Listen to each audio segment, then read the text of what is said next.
Muito boa tarde! Já começamos o nosso Boletim Metrópolis desta sexta-feira falando sobre a pesquisa Atlas Bloomberg, que divulgou um número ruim para o presidente Lula. Eu vou chamar o Eli Vieira, que é meu parceiro aqui no Boletim Metrópolis. Oi, Eli, muito boa tarde, seja bem-vindo. Boa tarde, Neila. Tá especialmente elegante hoje. Gostei de ver esse friozinho dar essa oportunidade pra gente, né? Exatamente, a gente tira o casaco do closet, do guarda-roupa, quando tem um friozinho aqui em Brasília. Hoje eu aproveitei disso.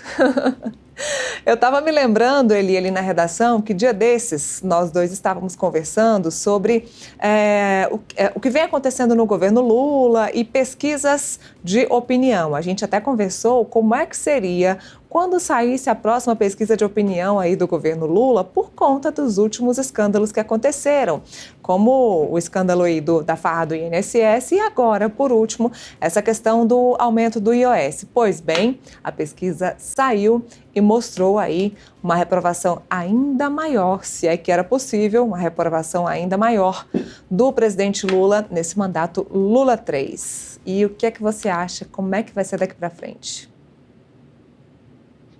Neila, que a gente está vendo, né? A gente tinha conversado até a semana passada sobre pesquisa IPESP. Agora a gente tem uma confirmação com a Atlas Intel. E por que esse instituto específico é tão importante? A Atlas Intel já está ficando mundialmente famosa, hein? Um orgulho para nós brasileiros, porque ela foi a que mais acertou as previsões durante as eleições lá nos Estados Unidos. Ela acertou que o Trump ia ganhar, com uma precisão impressionante.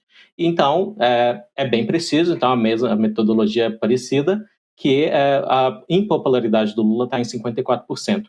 E o Lula, ele estava mais popular que impopular até lá por novembro de 2024.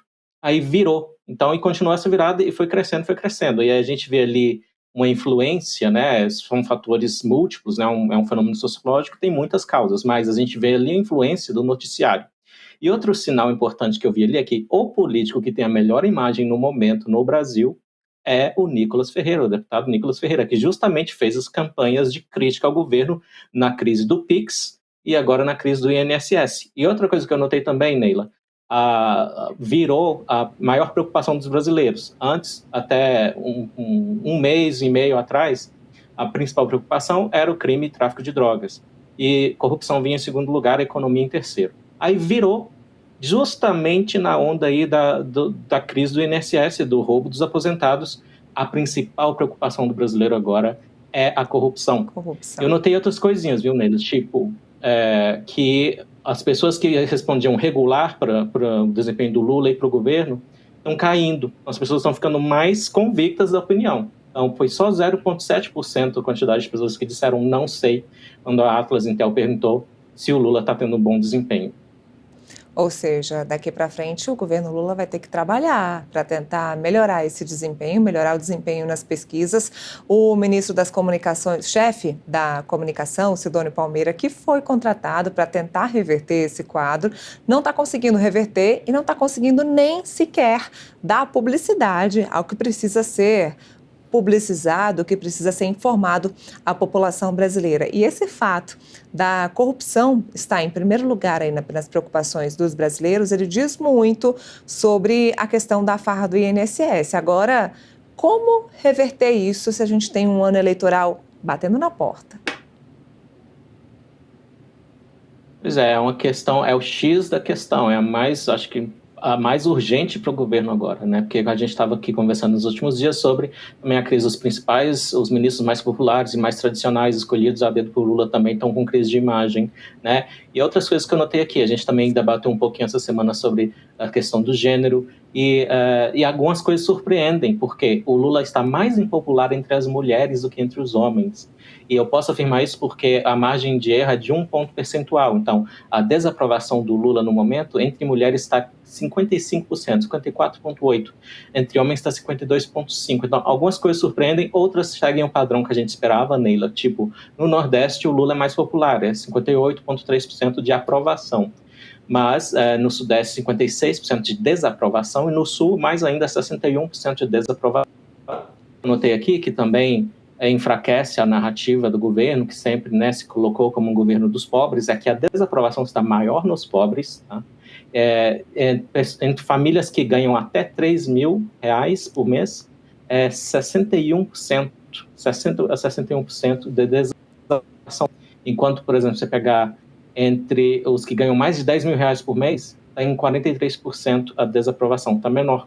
Então, coisas que surpreendem, né, justamente para aquele tipo de narrativa que a gente está acostumada de ouvir desse governo e do Partido dos Trabalhadores. Interessante esse recorte de você falar sobre os pobres, porque depois que surgiu a última pesquisa de opinião, o presidente Lula acabou rodando o país, divulgando alguns projetos para a classe média. Ele viu que estava perdendo espaço para a classe média e para a direita, principalmente para o bolsonarismo, e decidiu então criar os projetos para a classe média, que envolviam aí Minha Casa Minha Vida, que envolvem inclusive a questão do pé de meia. Agora, com essa insatisfação da classe mais baixa, será que a gente vai ver agora o governo Lula e o Sidônio tentando reverter isso com programas para a classe mais baixa? Zanila, vira aí um quebra-cabeça para eles, porque como resolver isso? Qual o que está pensando a classe B e classe C brasileiras? É meio difícil, porque se você ver ali, também a Atlas também tratou disso, quais são as questões que o governo está fazendo que as pessoas aprovam. Pé de meia está ali, entre uma das coisas mais aprovadas, mais populares. E chamou minha atenção que entre as coisas que o Lula falou e o governo fez, uma das coisas mais desaprovadas, por exemplo, ainda, é que aquela fala do Lula comparando Israel aos nazistas. Então, chegou a aparecer ali ainda, apesar de fazer já um certo tempo que isso aconteceu, acho que foi 2023 ainda que o Lula falou isso, depois, né, do ataque do Hamas. Então, dá para ver que o povo brasileiro se importa com certos temas culturais também, não é só uma questão de o governo abrir mais programas sociais como o do gás, né, como ajudar também na conta de luz. Isso até tem a sua aprovação, mas não está fazendo aquele efeito de reduzir essa desaprovação geral para o governo e para o Lula.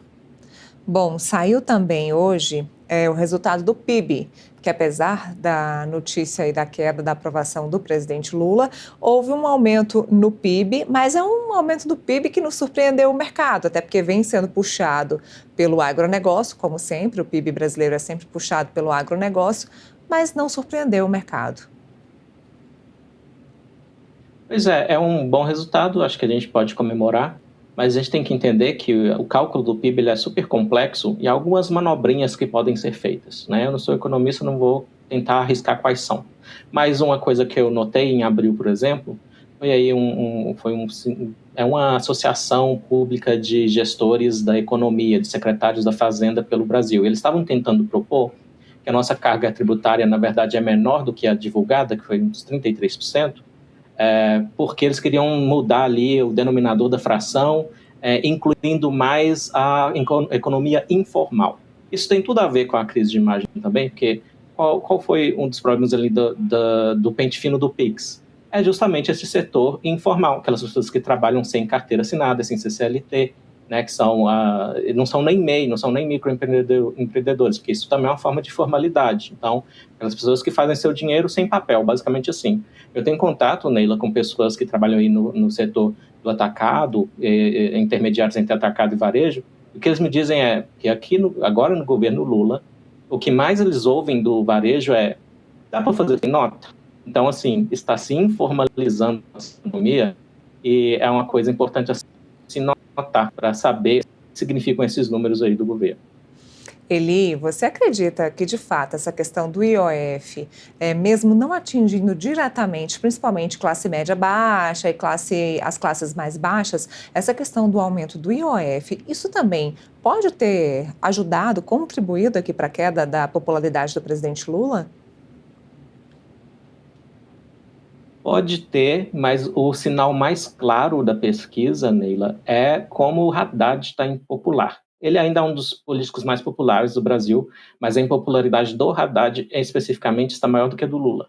E outra, eu notei também que o arcabouço fiscal é uma medida mais impopular, é uma das mais populares do governo. Então, o Haddad, por ter que lidar com isso, ele tem que dar um jeito nas contas e propôs o arcabouço como substituto do teto de gastos. A gente está sempre tocando nessa tecla aqui. ele está pagando preços de impopularidade. E isso, para o futuro, para 2026, também é um mau sinal, né? Porque essa crise do IOF aí pode afetar a perspectiva de o Haddad ser a aposta do PT, caso o Lula não vá se candidatar. Eu ia falar justamente sobre isso. Você me diz que o Haddad vem sendo visto como impopular também, ou seja, também teve uma queda na popularidade do Haddad, até porque ele é o cara das más notícias, né? O presidente Lula foge um pouco das más notícias econômicas, isso recai no ministro Fernando Haddad, que inclusive nem ele vem dando as más notícias do IOF foram anunciadas pelo secretário, porque quando a má notícia tinha de fato que ser dada, Haddad acabou saindo do anúncio para ir para São Paulo. Mas isso mostra também que isso pode prejudicar Fernando Haddad no futuro para qualquer candidatura eletiva que ele tenha aí nos próximos anos, né? Com certeza. E se o Haddad me pedisse um conselho, que não vai acontecer, né? Eu acho que ele deveria insistir no que a gente viu ali no ano passado, quando ele liberou a lista de quem eram os beneficiados aí com isenções de impostos na pandemia. Até pegou mal para pessoas importantes aí, influenciadores como Felipe Neto. A empresa dele era uma das que tinha benefício nisso. E ele andou sinalizando, como eu falei aqui, segunda-feira passada, ele já começou a falar dos 800 bilhões em isenção fiscal que a gente tem. O brasileiro não gosta de privilégio, não gosta de, né, regras diferentes para pessoas diferentes, a gente gosta de ser tratado com igualdade. Então, se o Haddad insistir nessa linha aí, vamos ver quem é que está sendo mais beneficiado pelo sistema aí, pode ser que isso ajude ele. Sei lá, é só meu palpite aqui com os meus 2 centavos, Neila. Vamos juntar o seu palpite, os 2 centavos e ligar para o Sidônio para ver se ele ajuda aí o Fernando Haddad com essa nova publicidade. Obrigada, viu? Obrigada pela análise e excelente final de semana para você. Ótimo fim de semana, que você continue elegante assim no fim de semana. Obrigada.